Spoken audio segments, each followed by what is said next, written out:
yang sangat kuat-kuat. Kuncinya Pak baru. Belum harta kekayaannya. Ya, baru kuncinya. Ya ini para ikhwan yang dirahmati oleh Allah Subhanahu wa taala. Akan tetapi ya, Qarun apa yang dia dapatkan? Ya, Qarun apa yang dia dapatkan? Kata Allah Subhanahu wa taala, "Fa khasafna bihi wa bidarihil ardh." Kemudian kami masukkan Qarun ke dalam tanah dan seluruh kekayaannya. Apa sebabnya? Karena dia tidak beriman kepada Allah Subhanahu wa taala. Di awal dia mengatakan fa bagha alaihim. Ya, Allah Subhanahu wa taala berfirman, Qarun melenceng dari jalannya Nabi Musa alaihissalam.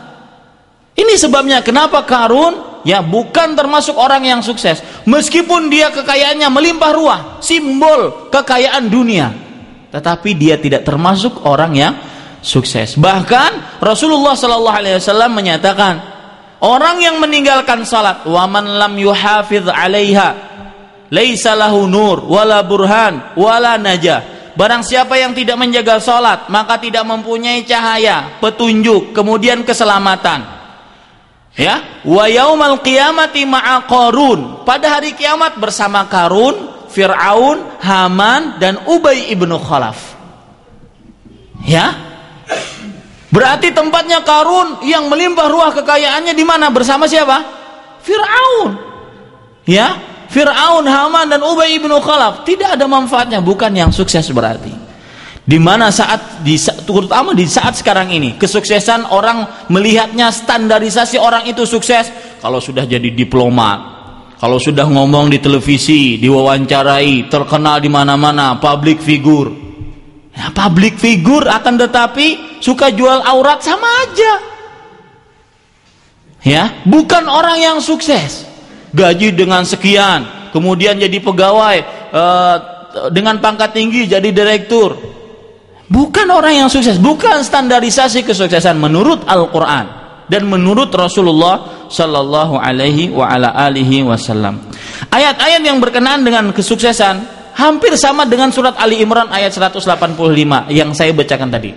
Coba perhatikan juga surat Al-Ahzab ayat 70 sampai 71. Allah Subhanahu wa taala berfirman, "Ya ayyuhalladzina amanu taqullaha wa qulu qawlan sadida yuslih lakum a'malakum wa yaghfir lakum dzunubakum wa man yuti'illaha wa rasulahu faqad faza fawzan 'azima." Wahai orang-orang yang beriman, bertakwalah kalian kepada Allah dan berkatalah dengan perkataan yang benar, maka Allah akan membenarkan amalan-amalan kalian dan mengampuni bagi kalian dosa-dosa kalian. Barang siapa yang taat kepada Allah dan Rasulnya, maka dia sudah mendapatkan, benar-benar mendapatkan kemenangan yang sangat besar.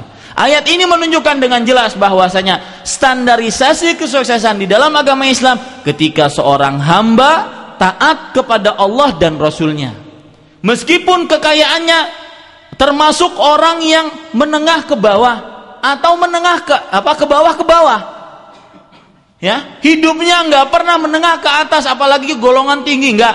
Tetapi menengah ke bawah atau ke bawah ke bawah, tetapi dia taat kepada Allah dan Rasulnya, sukses itu orang. Dinyatakan oleh Al-Quran seperti itu.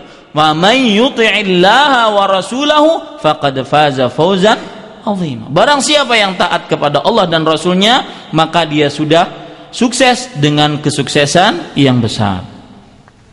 Kemudian para ikhwan yang dirahmati oleh Allah Subhanahu wa taala, di dalam surat Al-Fatah, ya, fenomena kesuksesan yang lain, Allah menyebutkan kata-kata fauzan dan faza.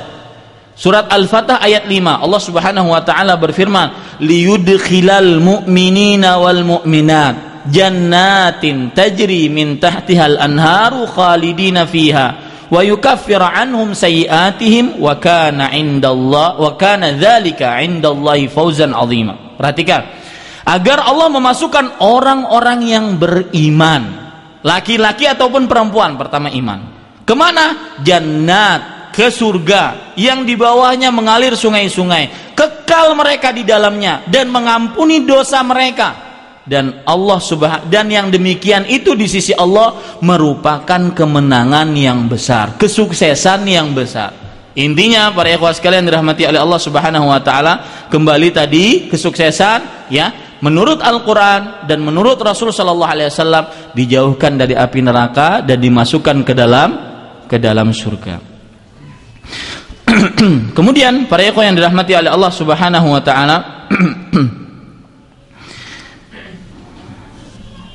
sekarang siapa orang yang enggak sukses? Coba perhatikan surat Al-Bayyinah, antum mungkin hafal semua. Al-Bayyinah ayat 6. Allah Subhanahu wa taala berfirman, "Innal ladzina kafaru min ahlil kitabi wal musyrikina fi nari jahannam khalidina fiha ulaika syarrul bariyah." Hum syarrul bariyah. Artinya sesungguhnya orang-orang kafir dari ahlul kitab dan orang-orang musyrik tempatnya di neraka jahanam, kekal di dalamnya. Mereka adalah seburuk-buruk manusia. Itu yang enggak sukses. Sekali lagi, kesuksesan menurut Al-Quran bagaimana ya menjadikan diri kita sebelum anak kita menjadi orang yang beriman dan bertakwa sehingga dijauhkan nantinya dengan izin Allah, dengan takdir Allah, dengan rahmat Allah dari api neraka dan dimasukkan ke dalam surga. Itu yang kita harus dudukan permasalahannya, ya. Karena kadang-kadang sukses menurut orang relatif. Yang kita inginkan sukses ini. Tanda-tanda orang tua sukses dalam mendidik anaknya adalah ini. Ya, bagaimana anaknya jauh dari api neraka masuk ke dalam surga. Itu tanda-tanda orang tua yang sukses. Ya, kalau begitu sudah terjawab. Tanda-tanda orang tua yang sukses adalah menjadikan anaknya masuk ke dalam surga dan dijauhkan dari. Selesai pengajiannya. Assalamualaikum. Ya, selesai pengajiannya. Nah, ini para ikhwan yang dirahmati oleh Allah Subhanahu wa taala. Permasalahan ketiga, keutamaan mendidik anak. Pak, Ibu, mendidik anak itu ternyata sangat luar biasa keutamaannya, ya, dan akan bermanfaat sampai dia sudah di liang lahat, sampai dia mungkin tinggal tulang ekornya. Kata Nabi Muhammad SAW, ya, setiap manusia yang dikubur tidak akan hancur seluruh tulangnya illa bali. Tidaklah setiap manusia yang dikubur kecuali akan hancur illa ajbudz dzanab, kecuali tulang ekor.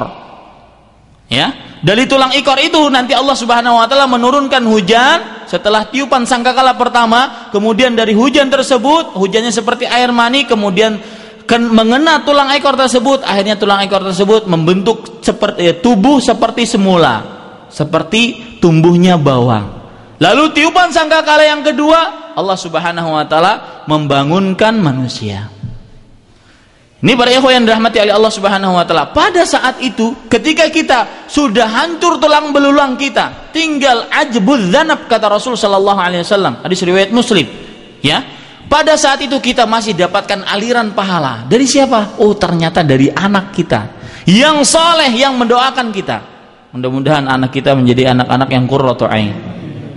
Ini para ikhwan yang dirahmati oleh Allah Subhanahu wa taala. Salah satu keutamaan orang mendidik orang tua adalah menjadikan agar dia mendapatkan setoran pahala. Meskipun dia sudah tinggal satu tulang ekor saja, tinggal tulang ekor, kata Nabi Muhammad SAW, seluruhnya hancur kecuali jasadnya para nabi dan para rasul alaihi wassalatu wassalam.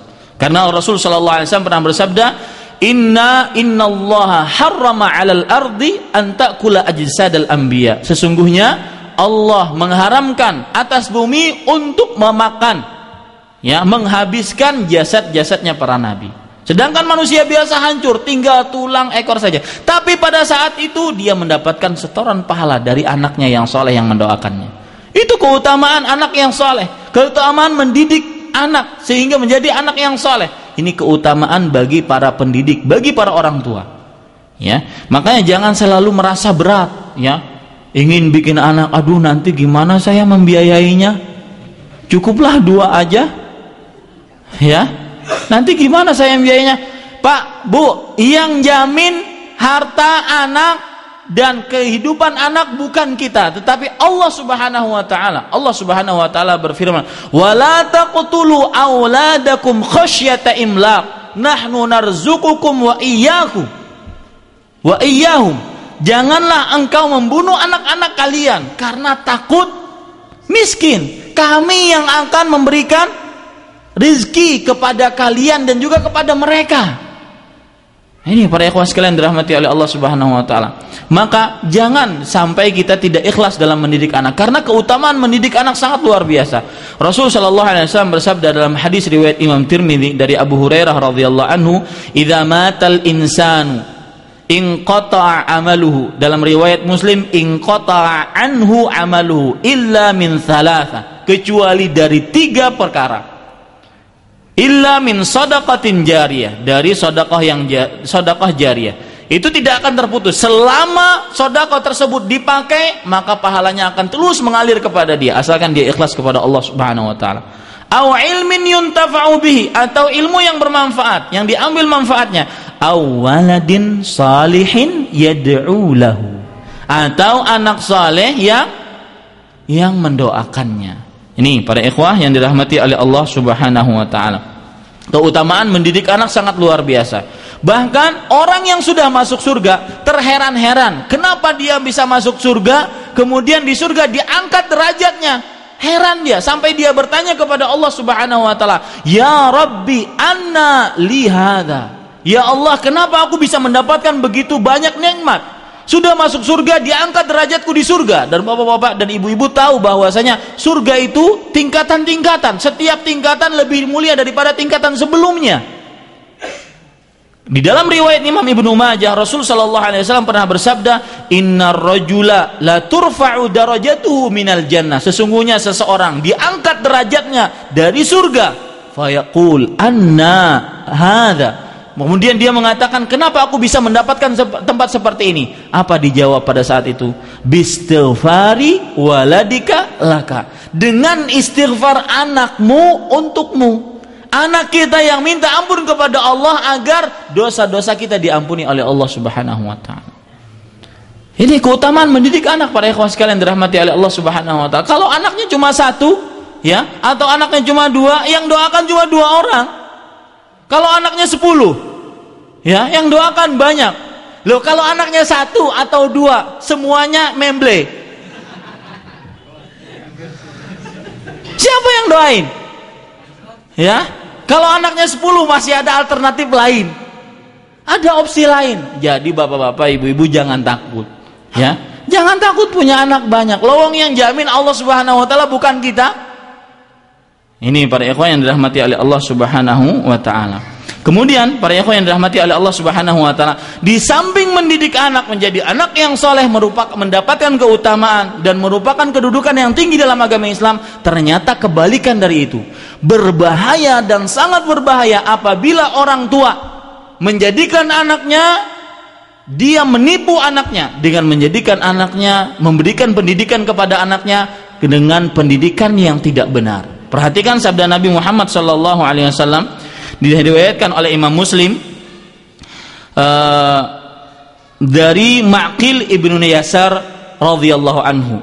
Rasul sallallahu alaihi wasallam bersabda, "Ma min 'abdin", tidak ada seorang hamba, "yastar'ihillahu ra'iyah", Allah memberikan kepada dia kepercayaan untuk mengurus orang-orang yang diurus, ya, termasuk di dalamnya kepala keluarga, termasuk di dalamnya kepala RT, ke gubernur, kemudian orang-orang yang diurus pokoknya, yang dibawa tanggung jawab dia. Yamutu yauma yamutu wa huwa ghashin li ra'iyati. Ketika dia meninggal, pada hari dia meninggal dan dia menipu orang yang dia urus, orang yang di bawah tanggung jawabnya. Suami menipu anak istrinya dengan memberikan pengajaran pendidikan yang tidak benar, memasukkan alat-alat ke rumah anak istrinya dengan alat-alat yang membawa maksiat. Menipu orang yang di bawahnya. Ghashin li ra'iyati, kata Nabi Muhammad SAW. Apa ganjaran orang seperti ini? Illa harramallahu alaihil jannah. Kecuali Allah akan mengharamkan atasnya surga.